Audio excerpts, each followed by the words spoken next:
We're all about that high school drama girl, all about them high school queens. We'll take you for a ride in our comic girl, drama girl, cheering for the right team. Drama queens, smart girl, rough girl, fashion but you're tough girl. You can sit with us, girl. Drama queens, drama queens, drama queens, drama queens, drama queens. Please welcome to the stage your drama queens, Hilarie Burton Morgan, Sophia Bush, and Bethany Joy Lenz.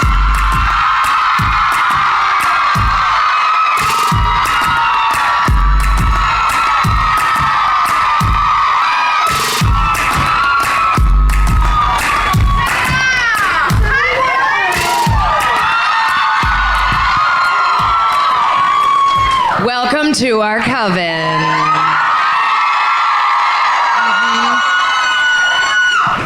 You guys are awesome. Okay, so we're gonna give you the heads up. We threw away the script because this is the last show, the last stop of our tour. We have had the best time. It's been a blast, and we were just like, we're not gonna do it the way we've been doing it. We're just gonna make some shit up. Are you ready to party? Okay. The late night show always ends up being a little salty, right? Always. And we've got such a rowdy crowd, especially here in Philly. Yeah. I love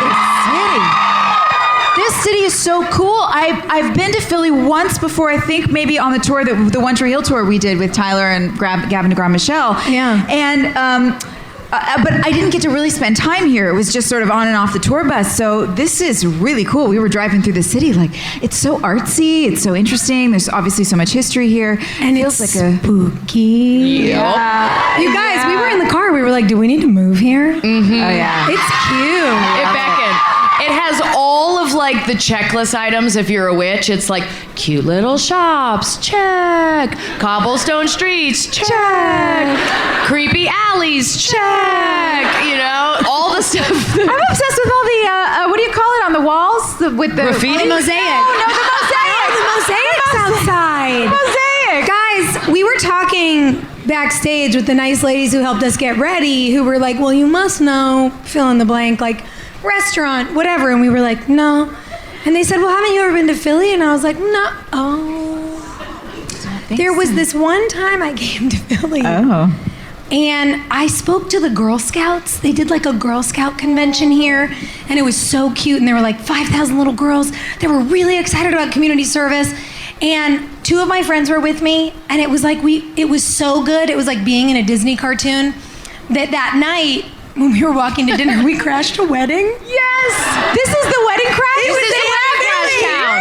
Yes! Listen, so if you guys don't think for a second, we saw a party tent being put up like a few blocks from here on our way to the show tonight, and Sophia's like, remember what block this is on. I was like, listen, I have a tradition here. I'm in somebody's wedding video. I was only in their reception for 11 minutes, but I figured I'd make it count. Oh, yeah. Surely there's a Wednesday wedding happening somewhere. Of course. Why not? Or maybe a bar mitzvah. There's got to be some. Let's get into trouble. Let's mix it up. We're going to look our way. What's the trouble we want to hit in Philly? Yeah. What do we want? Fishtown? What is that? Fishtown. Fishtown doesn't sound like... Okay. She says Fishtown's where the witchy stores are. Oh, she's a witch. Oh, okay. Yeah. Okay. Listen, I see you, I hear you, I feel you, I understand. Thank you, sister. Yeah, we have felt that this is very much the city of sisterly love. You know?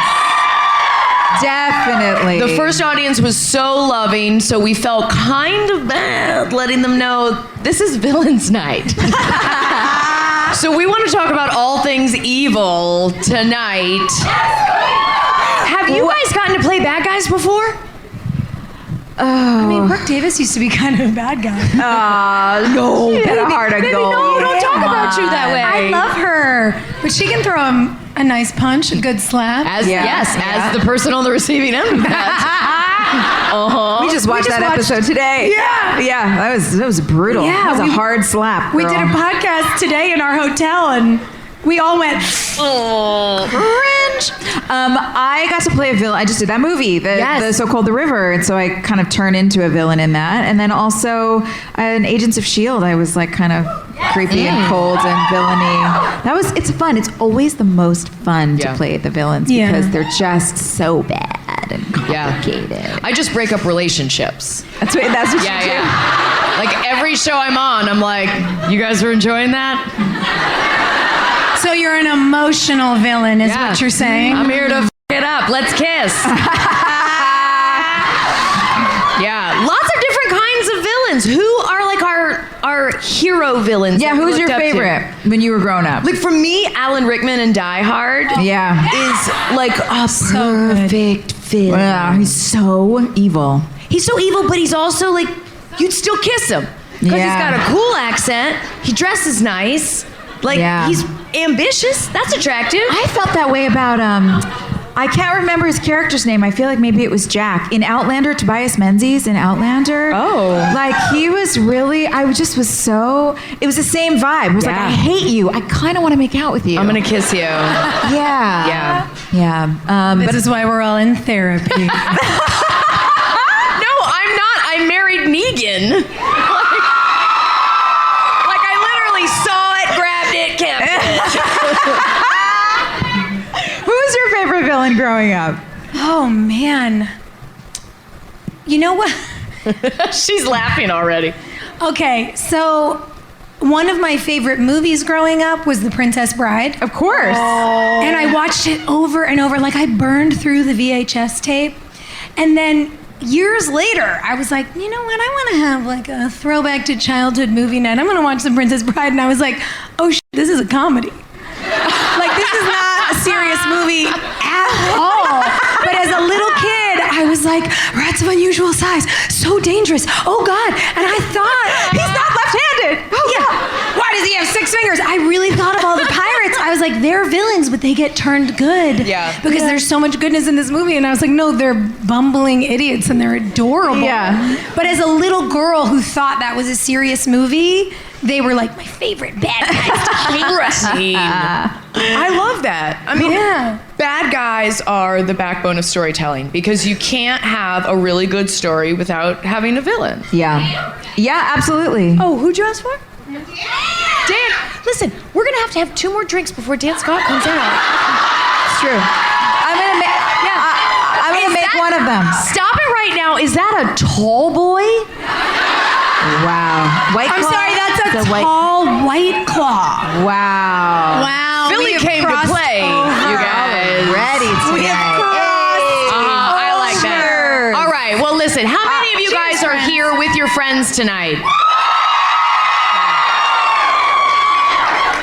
How many of you are here totally by yourself? And you?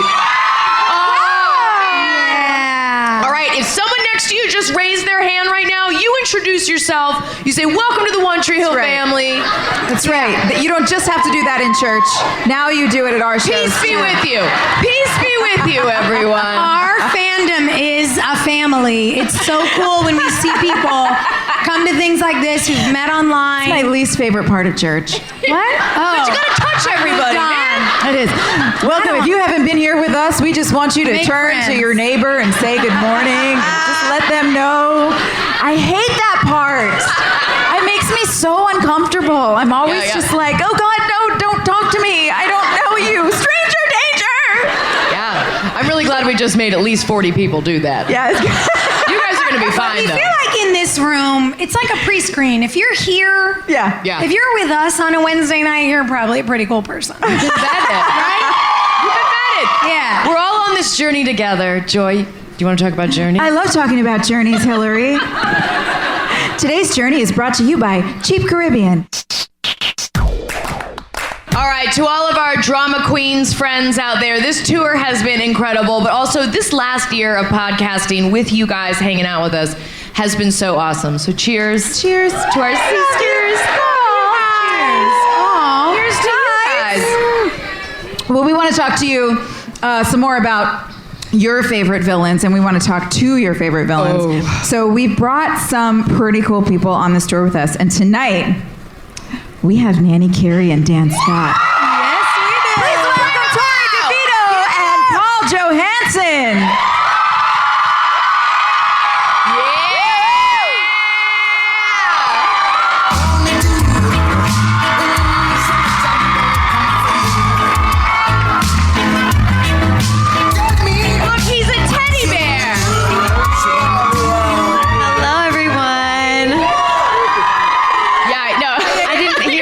song, the Bad Boy song that came on when we came out. That's hilarious.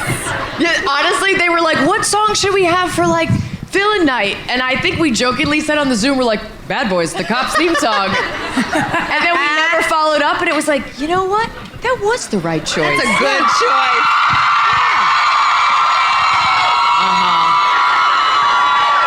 He's a director.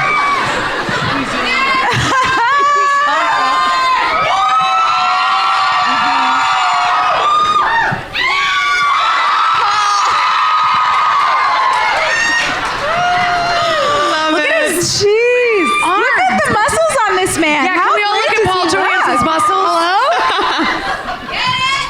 Paul's been doing push-ups for the last hour backstage. Do you feel the need to stay super strong to be a villain, just so you could fight at any given time? Yes, I do. Yes, I do. I feel very strong. Yeah? Absolutely. Torrey DeVitto. She defeated me, though, right? I mean, I tried to. For a time. Okay, my question is. Classic my question is, when you were in Berserker with Craig Sheffer.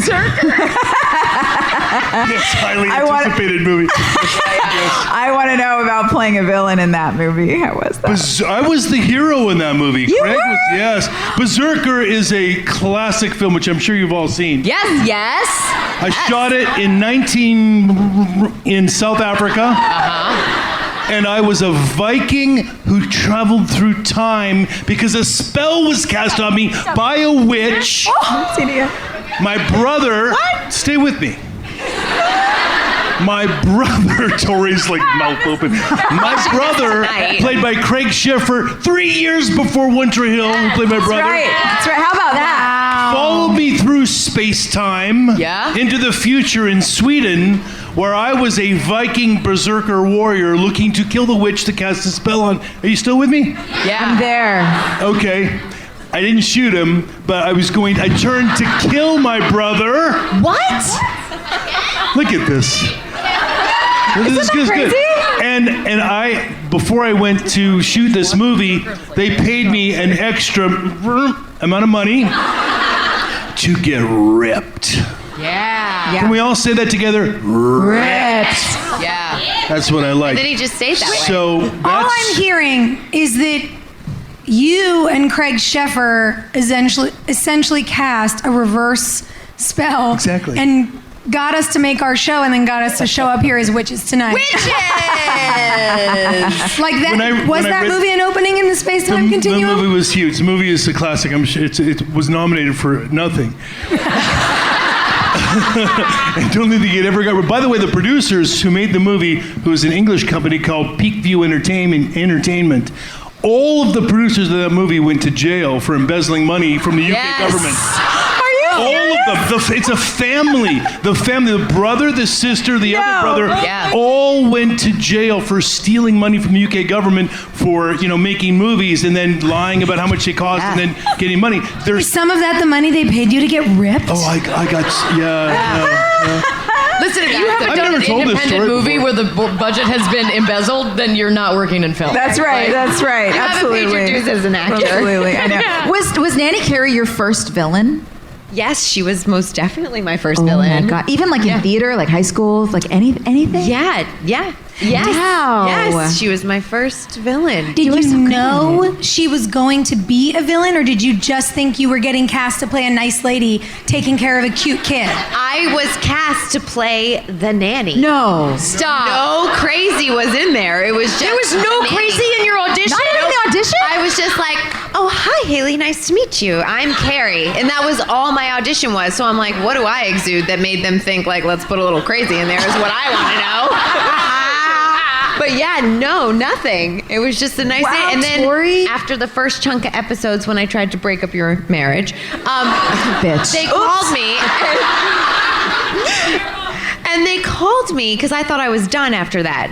She had been cast off and I thought I was done. And they called me and they said, what do you think about coming back and doing a misery storyline with her? And I was like yes. Are you kidding me? That's like the dream. So yeah, I had no idea. What'd your family say? my grandma was like, well, I told all my church friends to watch it. And I was like, She told them in the morning, the part of the service, and everybody's shaking each other's hands. yes. And she was like, well, I just don't know about you anymore, Tori. And I was like, I'm sorry, Grammy. About you anymore. Yeah, that wasn't a direct quote. She still loves me, though, which is great. She's just a little scared of me now, but you know. Oh my God. Who was your favorite villain growing up? Did you have movie villains or anything that I you... didn't have a favorite villain, but I think my favorite like scary movie was Killer Clowns from Outer Space. Shut Did you up. guys see that one? Killer Clowns from Outer Space. That was a good one. That's a nightmare. Who showed you that movie?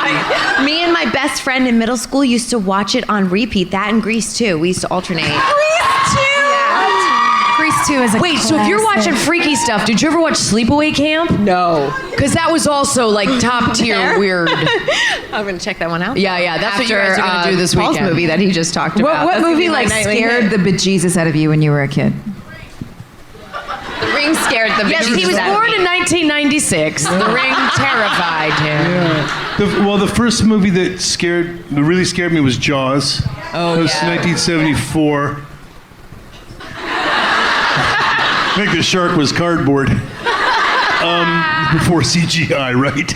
But The Exorcist, when I saw that, and then the little girl's head spin around, I was really young, and I mean, literally, I think because I was raised Catholic, and I really believed in all of that stuff to the point where my dad was like putting like holy oil on our heads before we go to sleep, and yeah, no, it was traumatic. But Hey, look, you made it.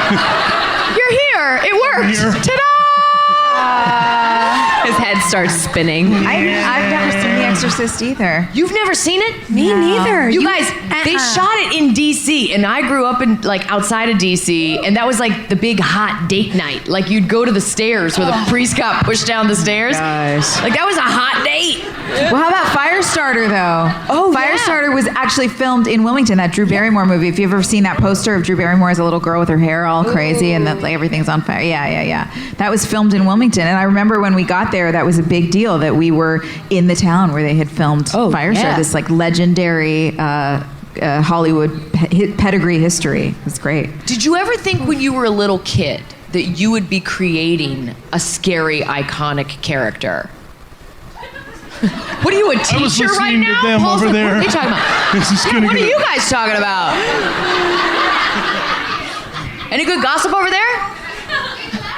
Oh, we love you too. Yeah, sure. that's Sure. what Paul's they're- like, hold on, are they making fun of That's what me? you're really talking about.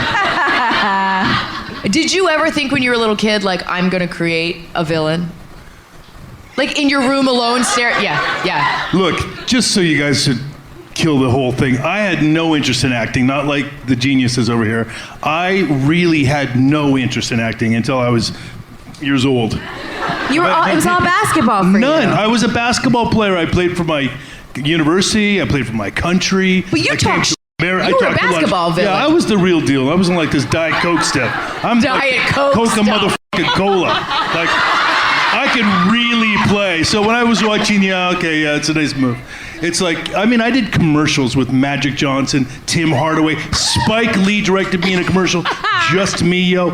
I was a real ball player, right? I thought I was gonna make the NBA, and then I came to America and went, no. Yeah. No, I'm not making the NBA. So I got in acting. Yeah, but do you feel like that competitive nature and that talking on the court helped you create characters that were aggressive that way? I think that part's probably true, but I will say that I think being an athlete got in the way of, well, it helped me with like movement, like being like confident in movement and acting. And the confidence is important too. That's all acting is anyway, by the way, confidence. But seriously, Paul, there's an intimacy in basketball where you're in each other's face. Yeah, we really and get there's intimate no in like basketball. football helmets. Very intimate in basketball. Yeah. A lot of But you intimacy in are. basketball. No, you nailed it. That's where the That's where the is a intimacy different lies. level. This guy. Yeah. Sure, lots of intimacy in basketball. I can see Dan Scott energy on the basketball court because you get right up in people's faces. Yeah, no, you're right. I'm just saying that, like, I think that sports can be a little bit.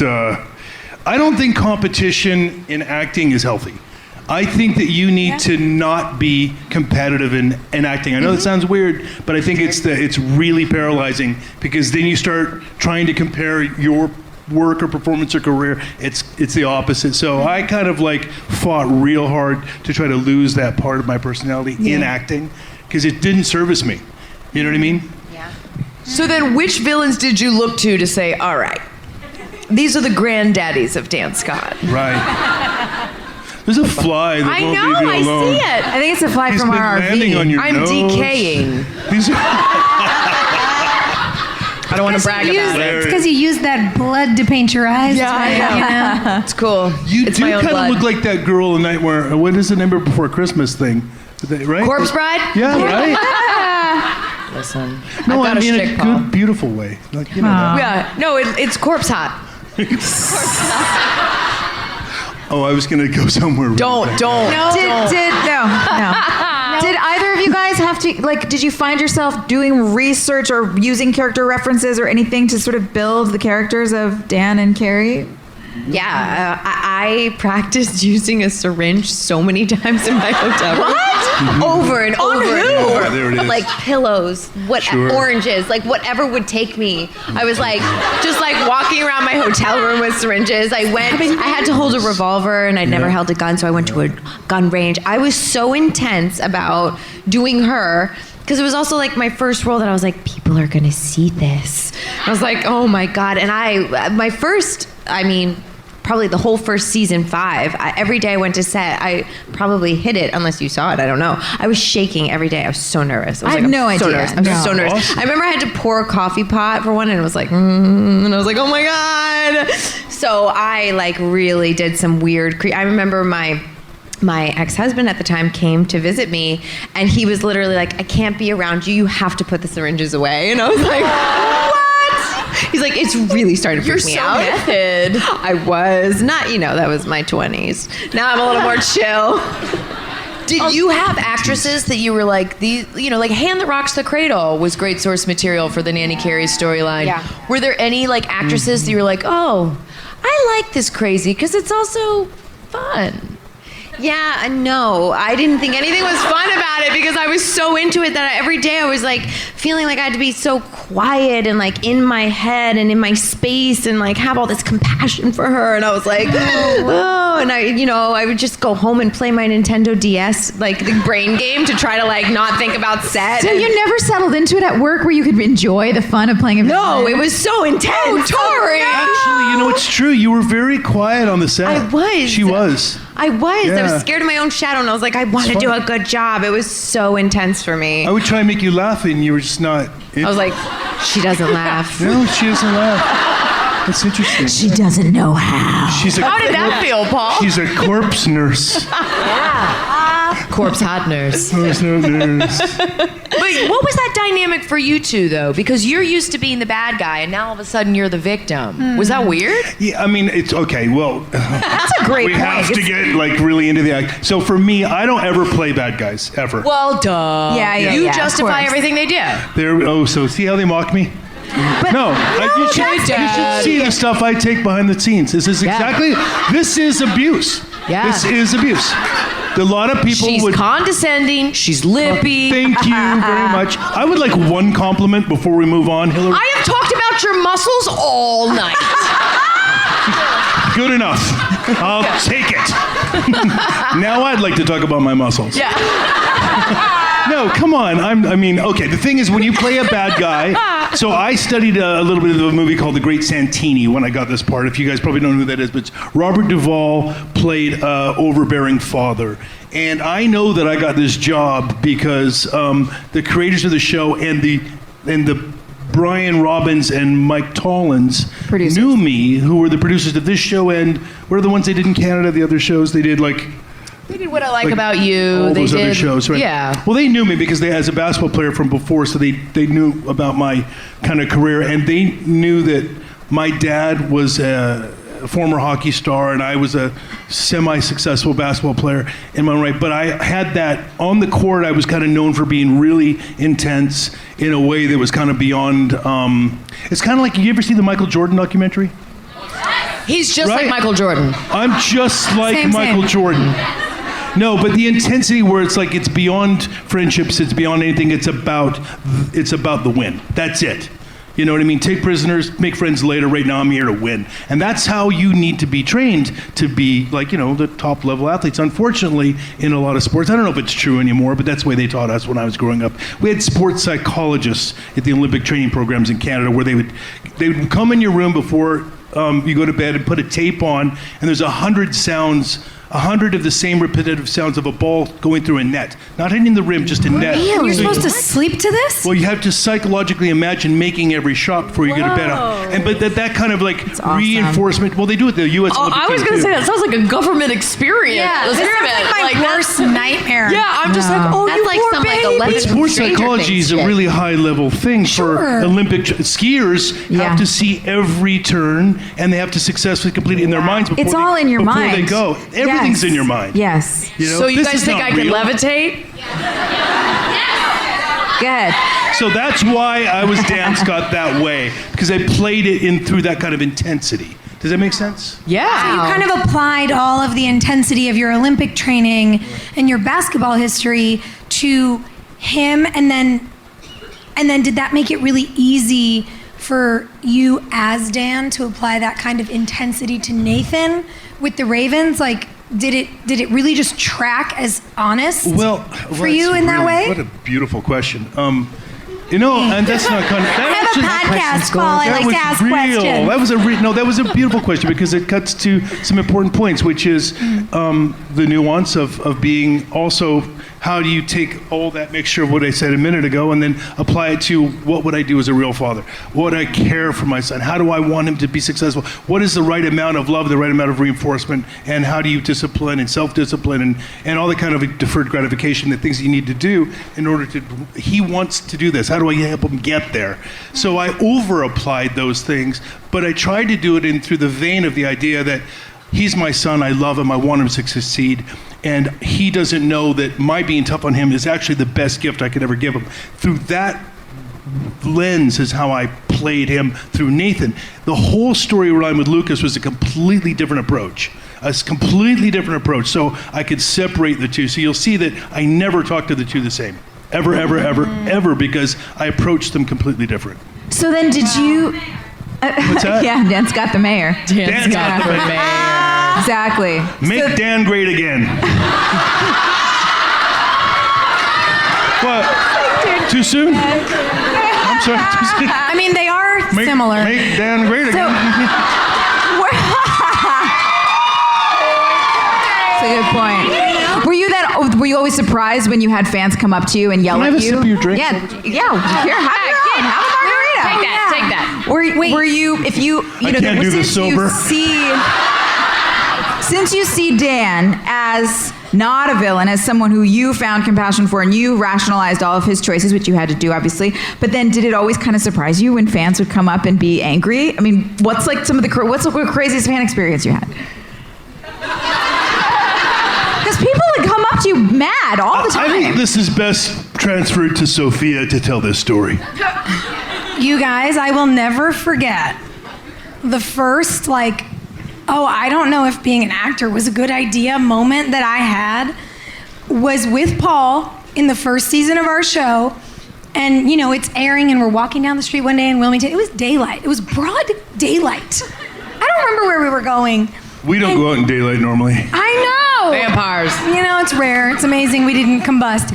But we were walking down the street and I just hear, you! And I turn around and Paul just looks so surprised and I had to look around him because look at his body. And this woman has run up behind him and she had one of those purses just with a strap and she grabbed it and was going, you! Swinging her purse, hitting him in the arm. You are such a bad dad! What is the matter with you? Bad dad! And I was like, oh my God. And do you remember what you did? Sophia, help! No, sorry. Paul is so quick, and you realized she really thought of you as Dan Scott. And as she's swinging her purse at him like this, I need an arm. I need you to give me an arm. I have to demonstrate. Let me act. He grabs her and he goes, yeah, baby, I am a bad dad. And this woman, Bad dad.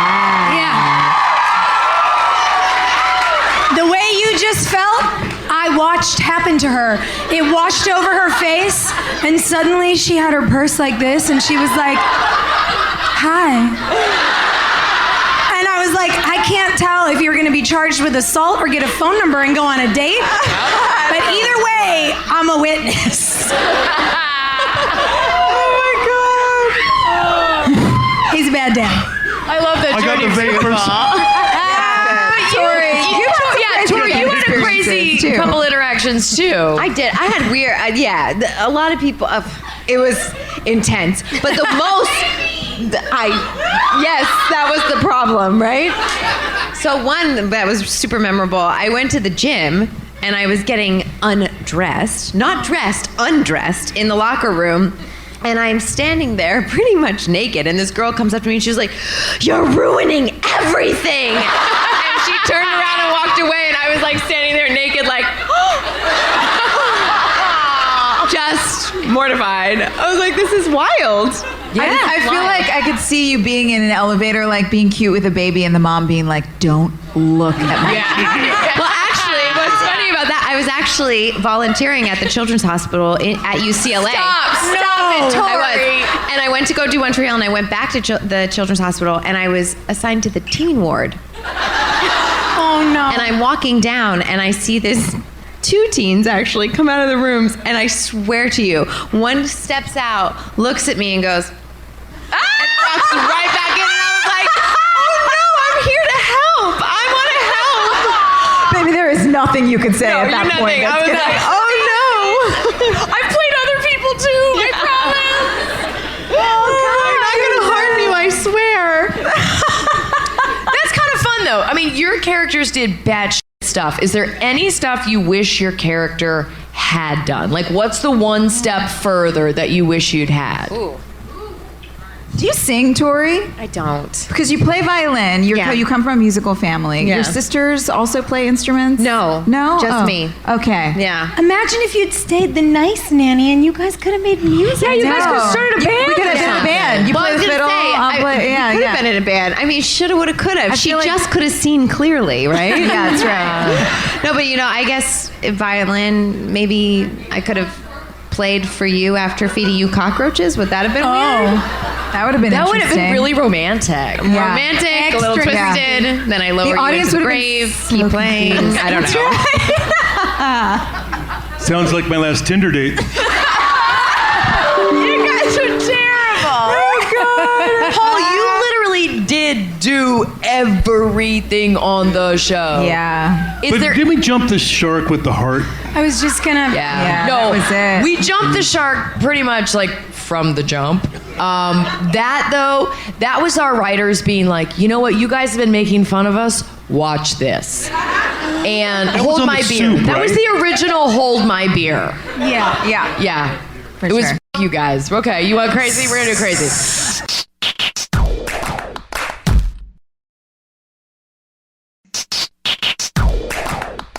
Well, speaking of music, we have some great music for you tonight. Ooh. And we're really excited to bring out this band that is close to my heart and I'm sure is close to yours as well. Ladies and gentlemen, will you please give a huge round of applause for Switchfoot? Yes!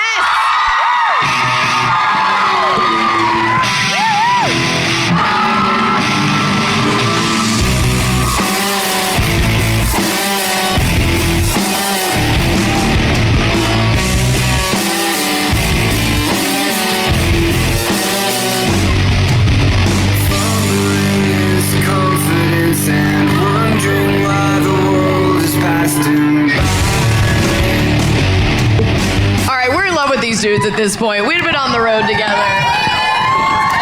Hello, hello. Hey, I heard a rumor you were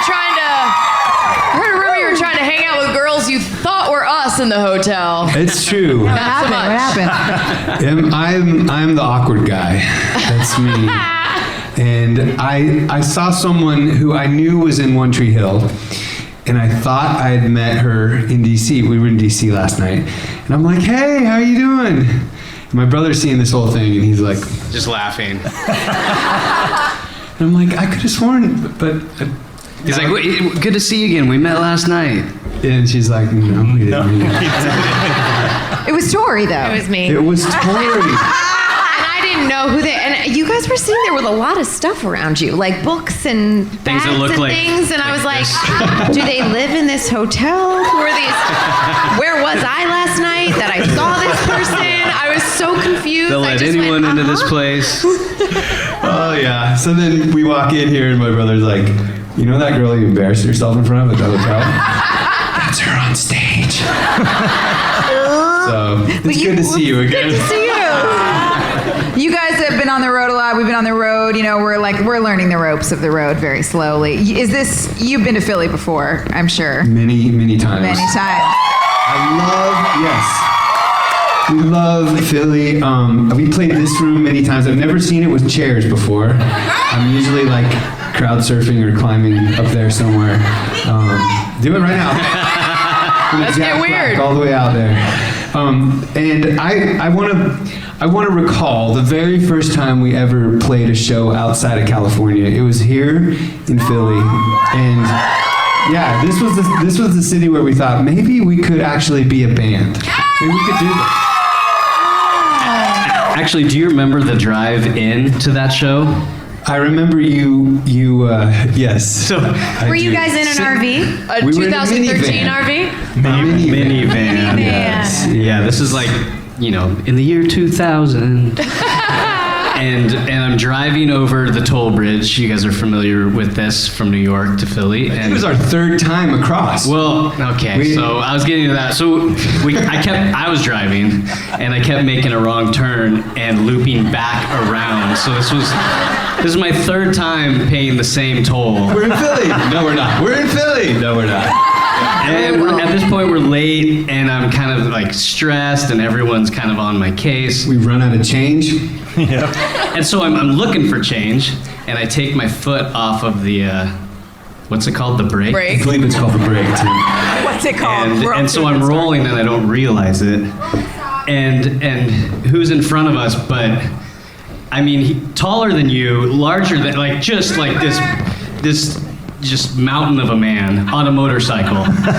And I just roll right into the back. Oh no. Yeah. And so it was like out of a movie where he like stands up and he just keeps standing. And then slow walks back. And he thought I was like causing trouble.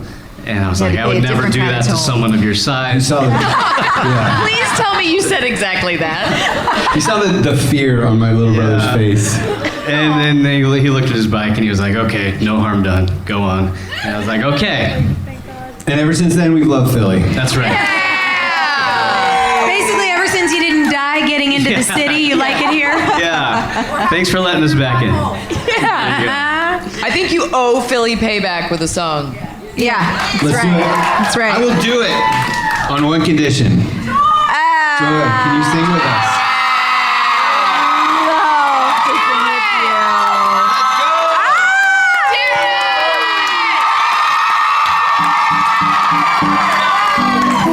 So we'll do this song. This was the first song that really, where I fell in love with Switchfoot as a band, because I was watching, my friend Nicholas Sparks wrote a book called A Walk to Remember, and they made a movie about it.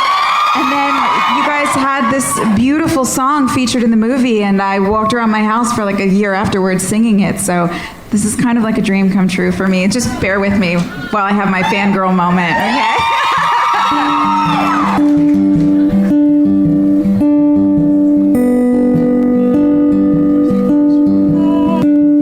There's a song that's inside of my soul. It's the one that I tried to write over and over again. Awake in the infinite cold.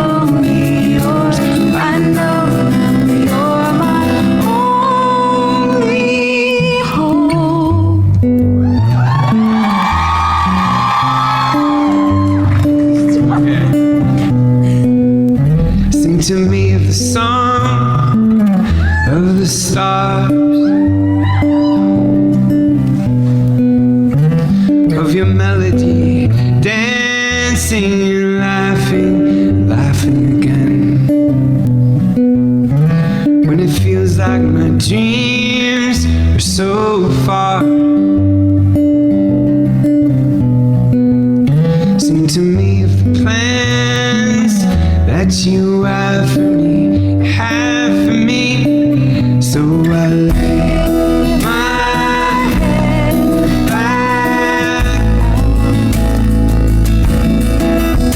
and I lift my hands and pray to be only yours. I pray to be only yours. I know now you're my only. I heard you out there, Philly. You were singing. Here's your chance to waltz. You get it? I was never very good at waltzing, unfortunately. I give you my apathy. I'm giving you all of me. I want your symphony, singing all that I am. At the top of my I'm giving it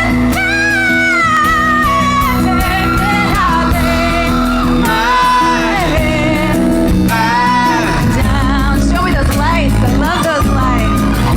And I lift my hands and pray to be only yours. I pray to be only yours. I pray to be only yours. I know now you're my only.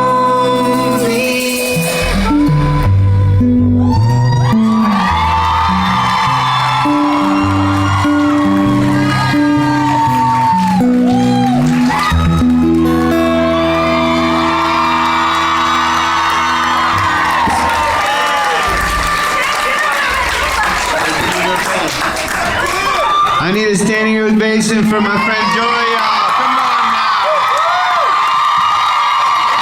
I love you guys. Thank you.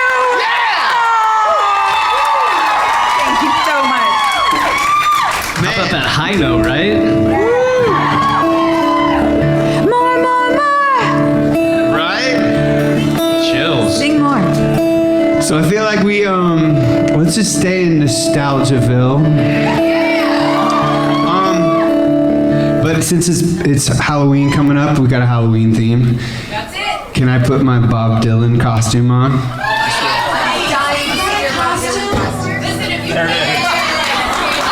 There it is, right there. There it is. Pretty convincing, right? No? Not really? Trick or treat, I'm Bob Dylan. Your Bob Dylan costume looks like a harmonica. So I want to play one of the first songs I wrote after dropping out of college. But it feels like you can cheer for that, you can do whatever you want. I know we got.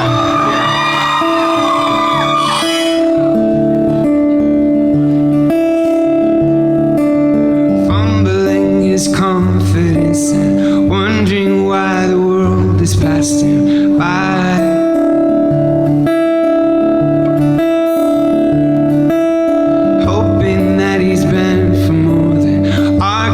And failed attempts to fly high, fly high.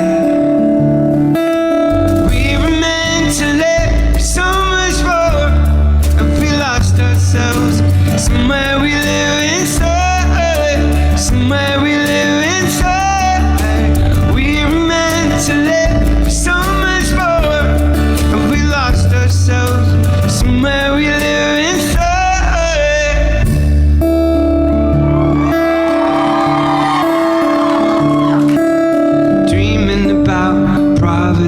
And whether minds like me got a second try.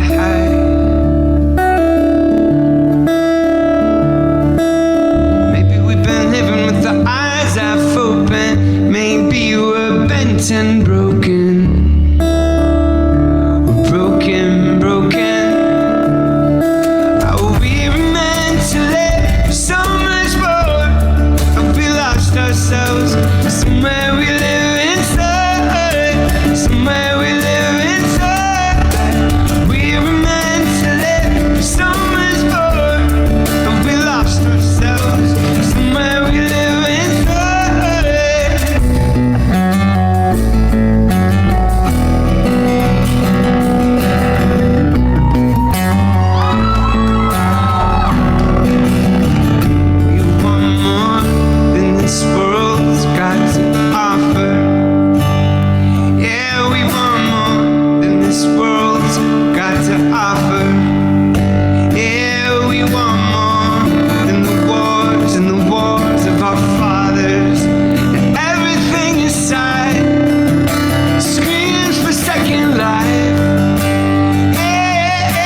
I just realized we're coming back to Pennsylvania in a couple weeks.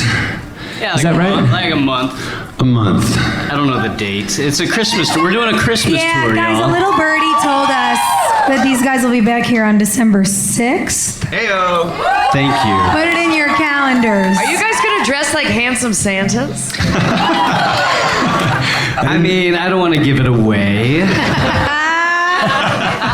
Wait, before you do your next song, guys, there's an experience, like the last show, this was so cool, and I'm hoping that our back of house lighting can do the same thing that you did last time, because this is such a cool experience. If you guys will get your phone lights ready and just do the whole little thing that you guys did last time with the lights on them and turn all of us off and just like enjoy this magical experience, because this song is super meaningful to me, and I know it will be to all of you.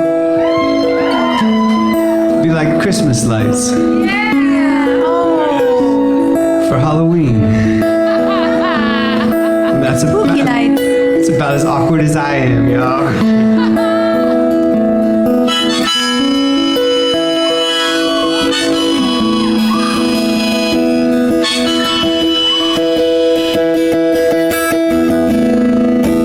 Welcome to the planet. Welcome to distance. Everyone's here.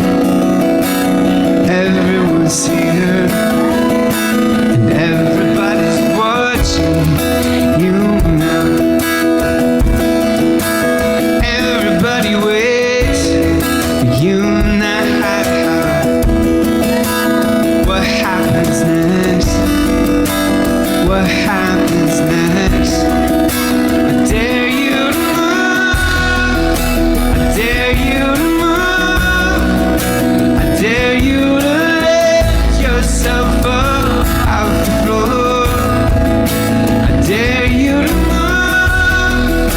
I dare you to move. Like today never happened. Today never happened before.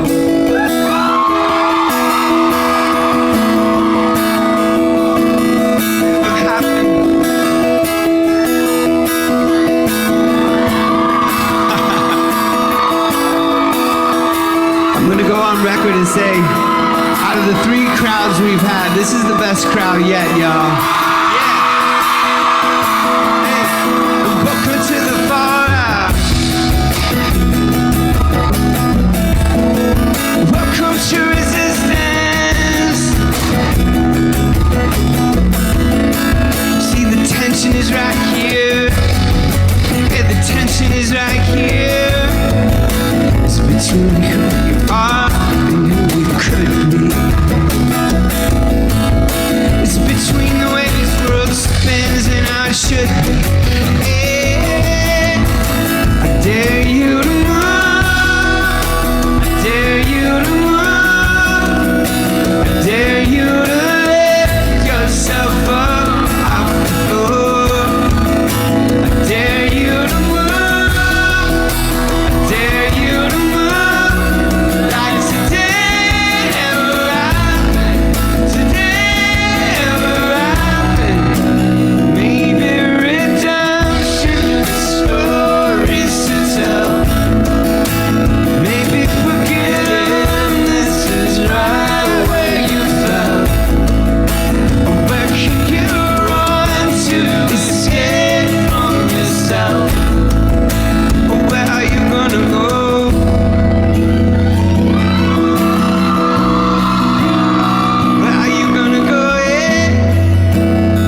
Wow.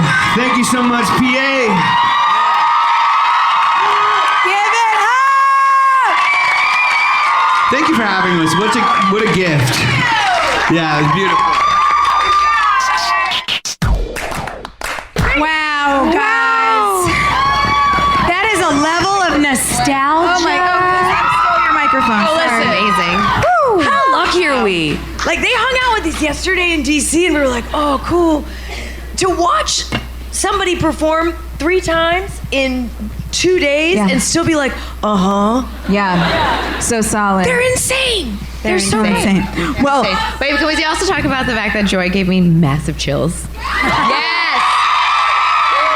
I'm like staring at her like, are we gonna name this episode The High Note? Because she hit the high note. She hit the high note. Yeah. thanks, guys. You know, singing is a little bit like basketball. When you have to hit the high note, you really imagine it going up and over and right into the net. So. Guys, we are so happy to be here at our last show with you, and we want to answer your questions. Yeah. We want to be able to talk to you a little bit. We've got one of our producers out here who's going to pass a microphone around.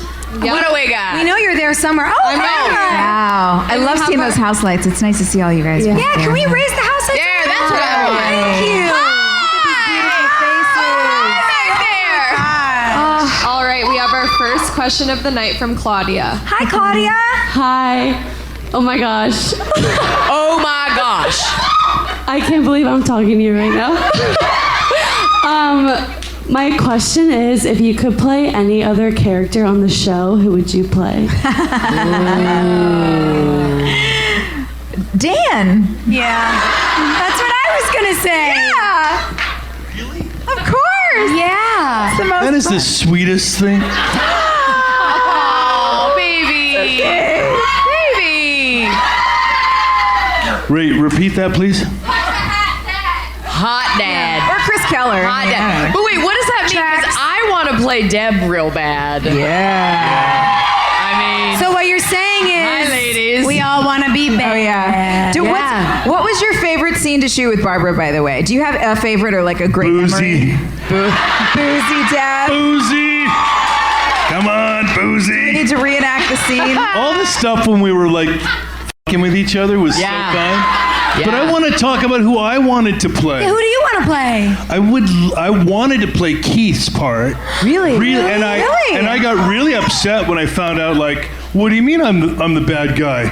And they were like, no, you want to be the trust me. I'm like, no, I want to be the cool guy that everybody wants to go to and talk to. Like, no, you don't. No, you don't. Yeah. No, I do. I literally had those conversations. Really? And then they said, just embrace it. Trust us. The storyline's gonna go something you guys do. Well, in real life, you're the cool guy that everybody goes to. Yeah. oh, Tori, what about you? Who'd you want? Who would you play? Jamie. I feel like you can stretch yourself a little bit more than that. Like an actress. What? He does have a hot No, I mean, I don't know. I mean, it would definitely be fun. Although, no, I don't want the cockroaches in my face, so I don't want to play you. Never mind. Yeah. That would have freaked me out. I don't know, really. I mean, all the characters seem so fun. You know what I mean? Yeah. I don't know, but I like playing the villain. I kind of wouldn't trade her. Yeah. Is that bad? Is that bad? Nanny, Carrie. I wish he just Epic. like grazed you, so we could have had a redemption story. You know, I know, right? No, but that was that a lot. cornfield I got slammed was- in the face. Then I got, with the champagne bottle, and then I came up again, and then I got shot. So it was like so many times. So many. So If they dead. had stopped So one dead. step. So dead.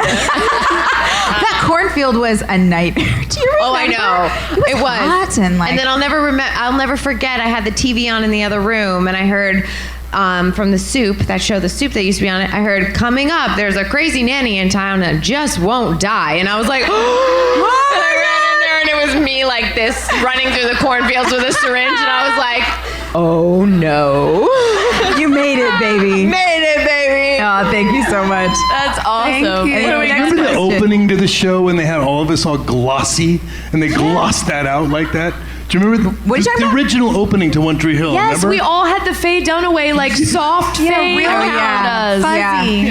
No. Instagram does that now. Yeah. Hard pass. You know, Pass sparkle on the filter. Sparkle filter. Whatever. What's our next question? Our next question is from Danny. Hi, Danny. Hi, Danny. Hi. What's up? Hi. How are you? I mean, pretty good. Here with my wife, Tara. 10-year wedding anniversary. Happy anniversary. Hey, there she is. There she is. Hi. Real quick, I'm in production accounting. We got Sweet. engaged, obviously, over 10 years ago. I got a phone call to do a job. What? No. Iron Man 3.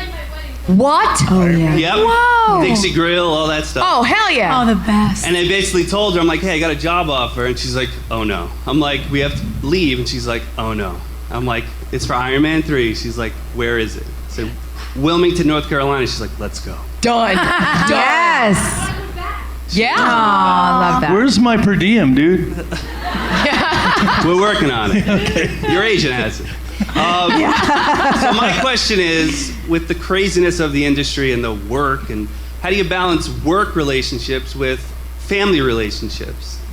Great question. Yeah. I mean, our families all know each other. Yeah, they do. Our families also just, you sign up for the circus, you know, that's what we do. So I think that's a part of it. You have to sort of know what you're getting into. We're raising kids in an environment where it's, the location of where they're going to grow up isn't always going to be stable. Our presence is, you know, in and out, but like, for example, my daughter, who's 11, it's hard for her when I go away, if I'm shooting a movie, you know, 3 weeks at a time, or like this, even just 7 days. But she knows that when I'm home, she actually gets me for a lot more time than like most kids whose parents are working 9-to-5 jobs, because I'm home all day. And especially even during the pandemic, I was with her all day. Well, I guess everybody was with their kids all day, so never mind. Forget I said that. It was a stupid thing to say. But you know what I mean.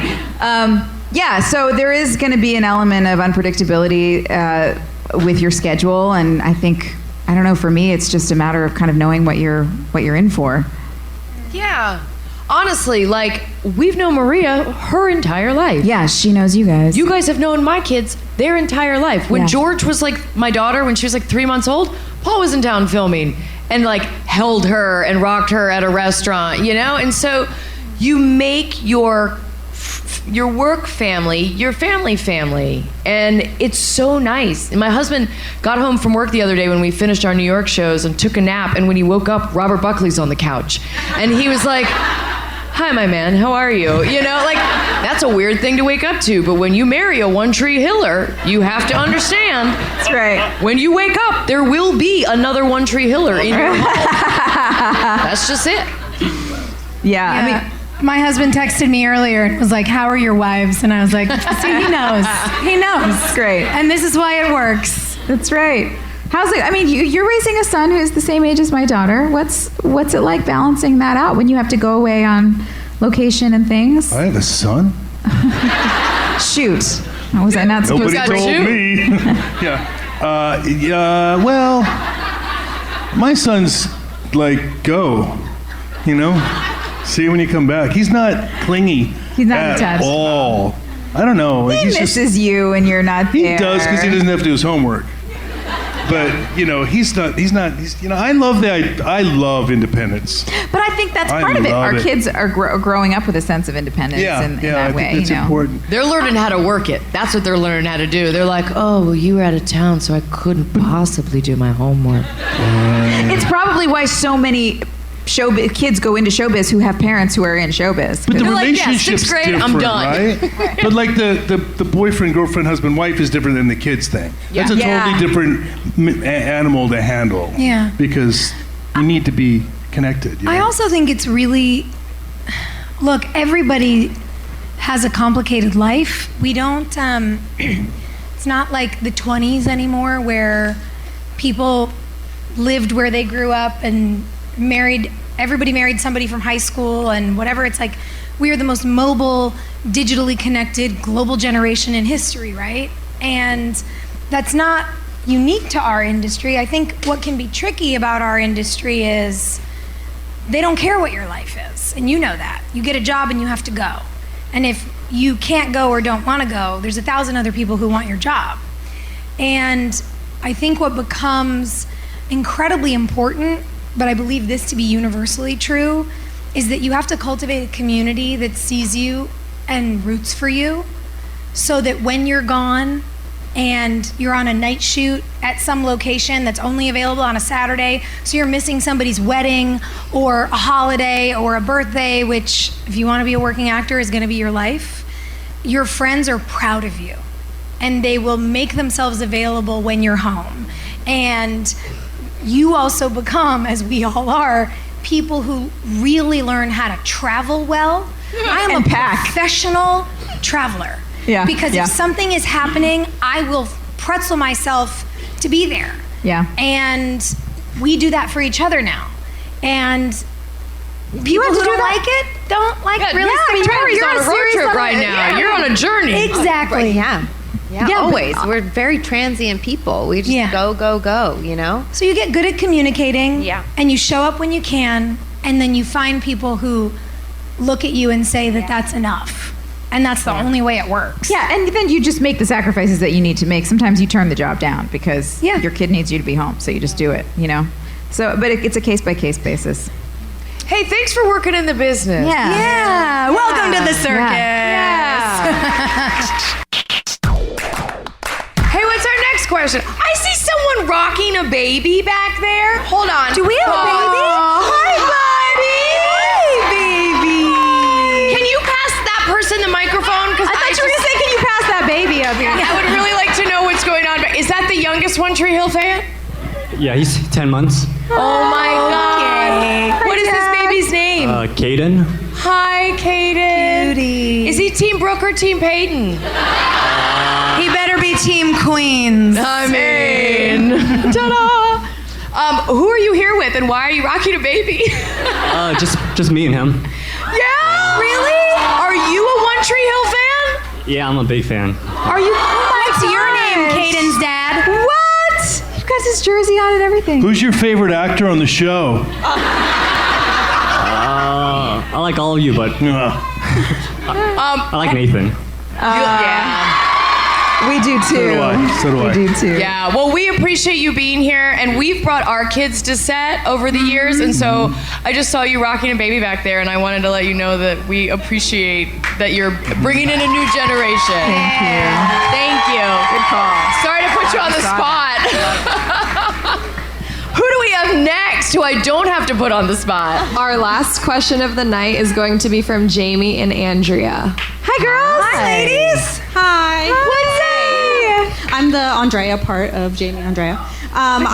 We have two questions. So the first one is, I was listening to the podcast on my way home from work last night. It was like 11:45, so I don't know if I hallucinated. But did you guys want us to dress up like villains? Yes! We did! Yes! Thank you. I thought we were all alone, so I scrambled last minute for a costume and we dressed up.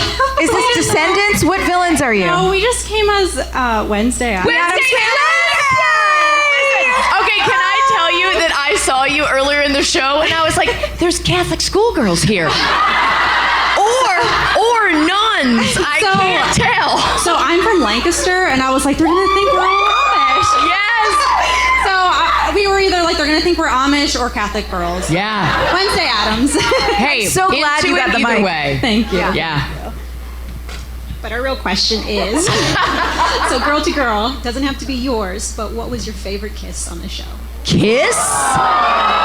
Great. That's a juicy question. Did she say girl to girl? Juicy. You mean other than when I kissed Hilarie? That could be it. That could be your favorite.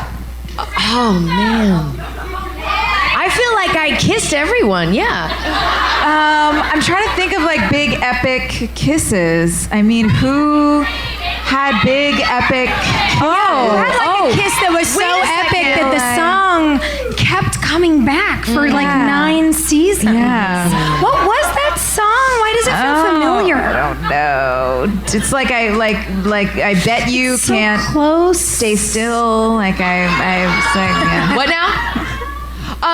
But by the way, you guys had like a dozen epic kisses. We did. I have two favorite kisses for two different reasons between Nathan and Haley. There were other kisses on the show that were fun. I think even though Karen and Keith, we've talked about, we were like, we debated about the chemistry and all that, but the first time they ever kissed was magical to me. I was like, wow, this is finally happening. Oh my gosh. But Nathan and Haley's first kiss ever, of course, which was like a nightmare to shoot because the rain was like pelting into our eyes and it was all fake rain. And so it was just like cold and my hair was a mess and like James was still 17, I think, or maybe he had just turned 18. And so I was a little bit like, is this okay? Well, and he's so tall that you had to look up into the rain towers and just be blinded. Yeah. So everything I'm saying, I'm just like blinking. And we just sort of like mashed our faces together and hoped that we like found each other because we couldn't really open our eyes in the rain. So I was like, I really hope we land this. It was just awkward and weird, but it looked so good when it finally happened. I was like, I was there. And then there was one, and I think it's season 7, maybe. I don't know why I think 7, but we're making out. It's like a dream sequence, and we're in the kitchen. It starts raining in the kitchen. Is that 7?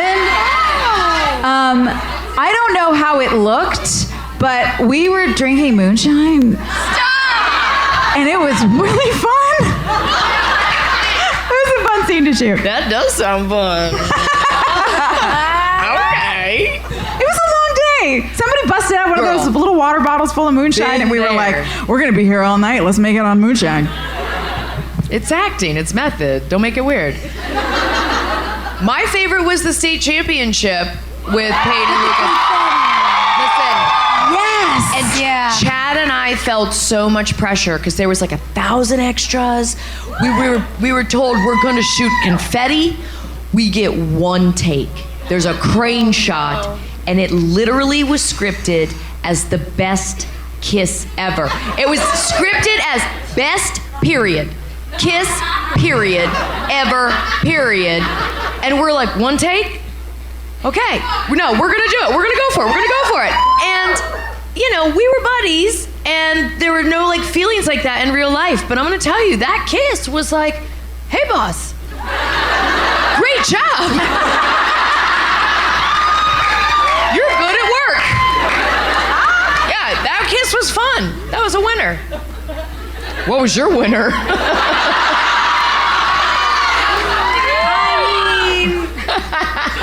It's very funny because when you started talking about when it works, because sometimes you don't know if you're gonna have chemistry with like one of your friends or it's a stranger. Half the time a stranger.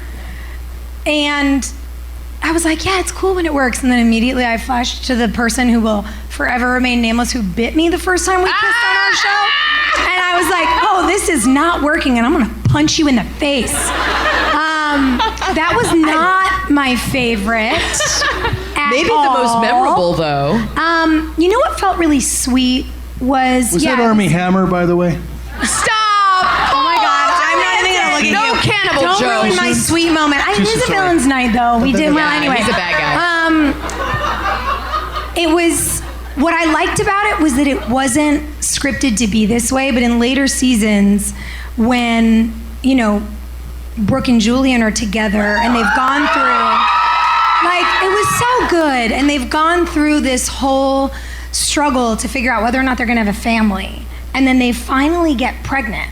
And I'd been hearing from so many women who were struggling with similar, obviously unique, but similar experiences in their lives, and I was just like, God, this is big, and I'd had friends who'd gone through it, and when we shot the scene where I think I'm in like a red dress or something, and right? It's like red with white. It's right? Okay.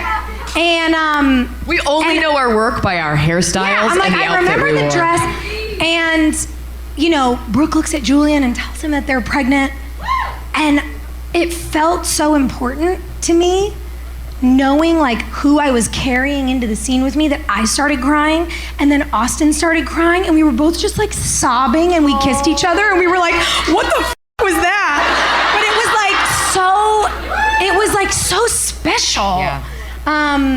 Because we felt like we were really honoring people.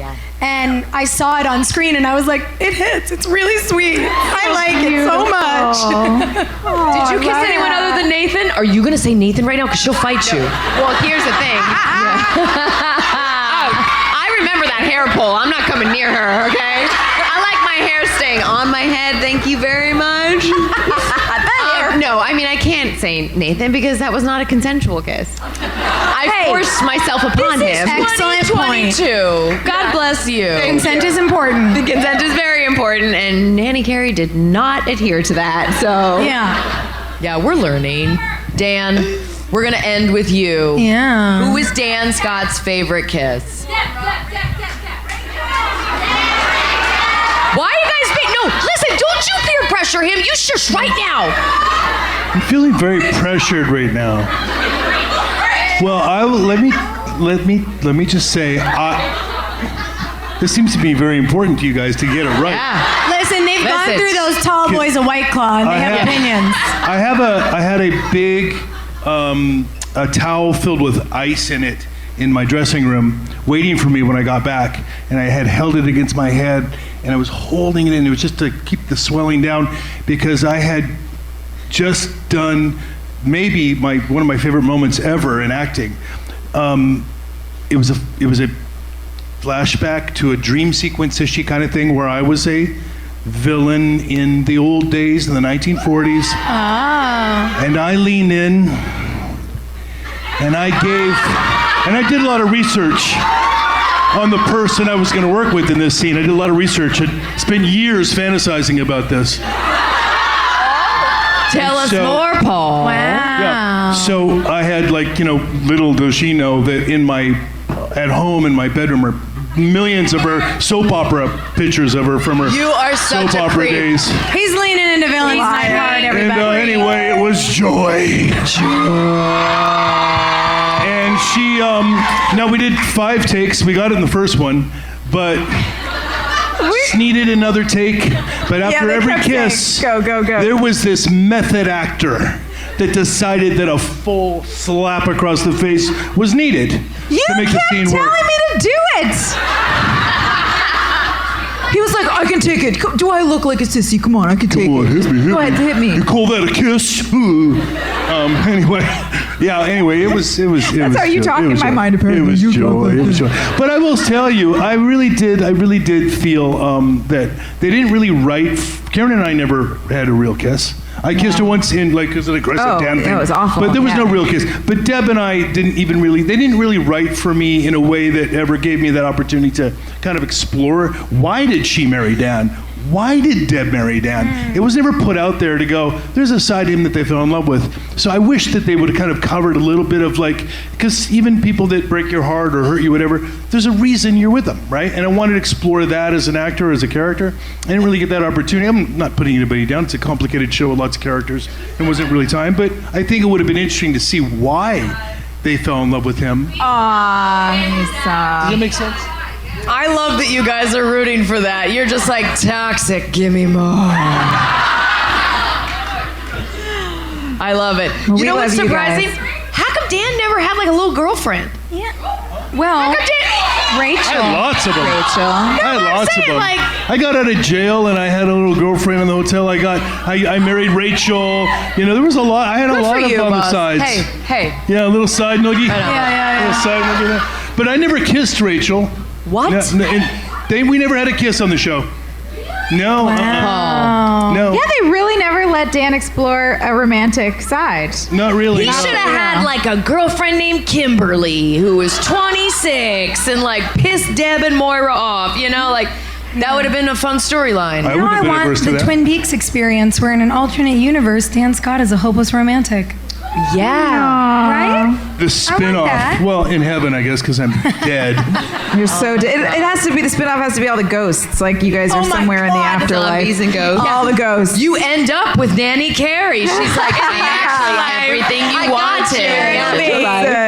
I love it. Philly. What a night. We love you guys. Thank you for making our last show on this tour so special. Truly. Thank you guys. And a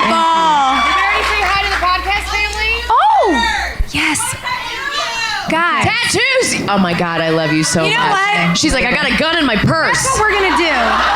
That's what we're gonna do. We're gonna have people say tattoos on 3. And it'll be on the podcast. Are you ready? 1, 2, 3. Philly, we love you so much. We can't wait to come back.